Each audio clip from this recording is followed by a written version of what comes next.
Muito bem, então no capítulo 5 o autor começa a aprofundar a teoria por trás dos seus argumentos até então. O capítulo 5 tem o título O Investidor Defensivo e as Ações Ordinárias.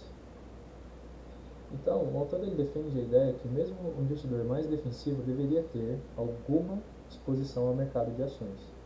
E o motivo desse argumento é que a junção de renda fixa com renda variável, os títulos e ações, mais os dividendos, vencem muito em questão de desempenho do que uma carteira apenas de títulos, apenas de renda fixa.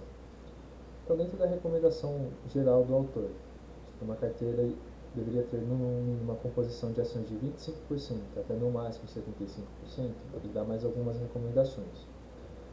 A primeira delas, diversificação adequada, porém não excessiva, no mínimo 10 ações e no máximo 30. A segunda recomendação, cada companhia escolhida deve ser grande, conceituada e conservadora financeiramente, por motivos que serão aprofundados adiante. Cada companhia escolhida, então, deve ter também um histórico longo e ininterrupto de pagamento de dividendos. E a questão dos dividendos é um argumento forte ao longo do livro, que é basicamente a demonstração da empresa de estar buscando os interesses do investidor e não os interesses da própria empresa. E a última recomendação aqui, então, é que o investidor deveria impor algum limite no preço que pagará por uma ação em relação ao lucro médio dos últimos anos. Então, no momento de escolha de uma ação ordinária, o investidor deveria avaliar qual foi o desempenho dos últimos anos daquela ação, daquela empresa, e deveria avaliar se o preço estipulado pelo mercado, ou o preço que ele está disposto a pagar, ele é justo. Ele tem uma justificativa para pagar, porque muitas vezes o mercado ele pode inflar demais o preço de uma ação, ou então a ação está subvalorizada. E como foi comentado nos capítulos anteriores, o preço é um dos principais indicadores do risco que o investidor vai estar exposto. E vem comentando aqui também que é uma prática comum de rebalancear a carteira de tempos em tempos, mas ele observa que uma boa seleção dos ativos da carteira ajuda a ter que fazer menos rebalanceamentos ao longo do tempo. E justamente dessas 4 recomendações, o autor volta a comentar de fazer o preço médio, estar sempre com aportes financeiros regulares, tanto em valor quanto em frequência, com o objetivo de captar melhor os movimentos do mercado. E termina os comentários do capítulo 4, o autor termina comentando o seguinte: um ponto interessante sobre risco, embora ações sejam mais arriscadas que títulos no geral, o que é mais determinante no fator risco é o preço de uma ação e o descontrole do investidor em vender antes do momento adequado. Ou seja, além desses fatores apresentados, novamente o autor ele nos lembra que a reação do investidor frente ao mercado é tão determinante quanto o restante da estratégia. Se o investidor não soubesse controlar, ou não soubesse ater a estratégia traçada, ele pode fazer movimentos errados, então arcar com algum prejuízo. Agora, sobre os comentários do capítulo 5, existem alguns comentários interessantes a serem feitos. Foi comentado sobre 10 ou 30 ações, companhias grandes e conservadoras financeiramente, e sobre o preço médio. Sobre o preço médio, a ideia basicamente é captar melhor os movimentos de mercado, certo? Movimentos de alta e movimentos de baixa.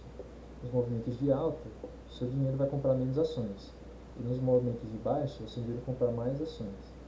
Então, um pouco contrário ao senso comum, no momento que as coisas estão intensas, para baixo, ninguém sabe muito bem o que fazer, normalmente o investidor inteligente poderia se beneficiar desse momento por comprar mais ações com o mesmo dinheiro.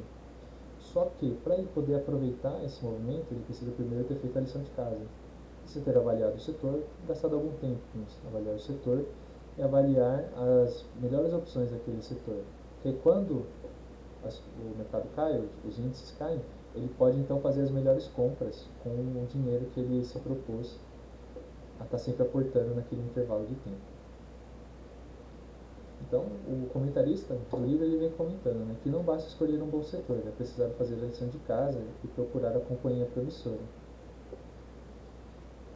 E uma recomendação do comentarista no livro é de evitar o raciocínio de compre aquilo que conhece, porque essa é uma mentalidade que a gente acaba encontrando no mercado financeiro. Só que quando você compra aquilo que você conhece, às vezes está próximo o suficiente que você não consegue ver as falhas daquele negócio. Então, para avaliar o mercado, para avaliar uma empresa, um investimento, você precisa ter uma certa distância, né? Uma distância até emocional, para conseguir fazer uma decisão racional e não uma decisão emocional. Para os pequenos investidores, o comentarista ele até recomenda buscar um apoio ou um profissional de finanças para ajudar a montar uma estratégia e uma carteira com ativos. E o comentarista também vem falando que, ao contrário do que as pessoas pensam no momento, momentos de alta e de baixa, quando está em alta está todo mundo eufórico, todo mundo quer comprar, o mercado de ações está batendo recordes, quando está em baixa está todo mundo com medo e segurando dinheiro. Só que o comentarista ele fala que nos momentos de baixa, nos momentos de grande quebra, é como se fosse o mercado ele fazendo um reinício. Ele está extirpando as ações ruins, as empresas que estão infladas por causa da especulação. Então, nos momentos de baixa, é como se a temperatura baixasse para níveis mais saudáveis. Um investidor inteligente que tenha feito a lição de casa e aplique a estratégia do preço médio vai conseguir então captar as melhores opções se ele tiver isso em mente. Mesmo nos momentos de queda, não vejo isso com o lado emocional, mas entender que é o momento que as ações ruins estão saindo do mercado. Então ele vem comentando, né? Alta de mercado, os lucros podem aumentar, mas o risco também aumenta.